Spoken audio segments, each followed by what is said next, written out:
You wanted to join a team where you felt like you had equal status with the other driver. You felt like you were joining a team that weren't just using you to fill a gap. They genuinely wanted you.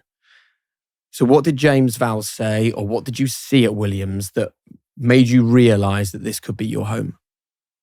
Well, first of all, the fact that James came to me in December in Abu Dhabi race, well before anything happened, and said, I think you're the perfect person to help lead Williams towards my target and my mission, which is to bring Williams to be competitive again. What, before you'd been released by Ferrari? This was well before, 2 months before anything of that happened. And did he know? Do you He think tried to get me. Do you think he knew something was going on or not?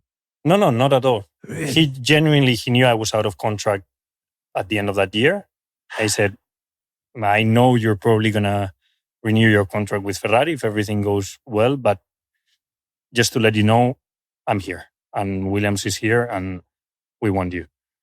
And that gave me already a good impression. Obviously, he's seen in me things that maybe the others are not seeing or are not ended up seeing, or he's looking maybe at more detail. And what did he see? You're going to have to be modest here and tell us about your talent. I think what he saw, he's very analytical and quite statistical, no? And I don't like talking about myself, but I think you're on the wrong show.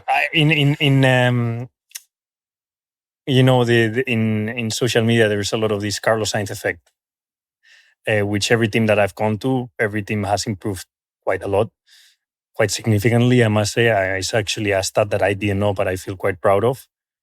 And I think, my work ethic and the way I give feedback to a team and the way I try to improve the team, in combination, obviously, with my speed and my talent, I think he saw me the perfect formula, perfect guy to try and help Williams in that trajectory. And I think that's what he saw, that statistic in particular. And he tells me still nowadays that that's what strikes him by surprise, or more importantly. And I think that's what he wants. And I think that's why he came.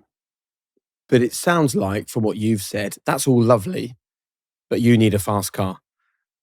And initially you were thinking, well, maybe I'm not going to join Williams because I want to get into a car that's going to win races. So once you knew you weren't, what about Williams and their setup and their leadership?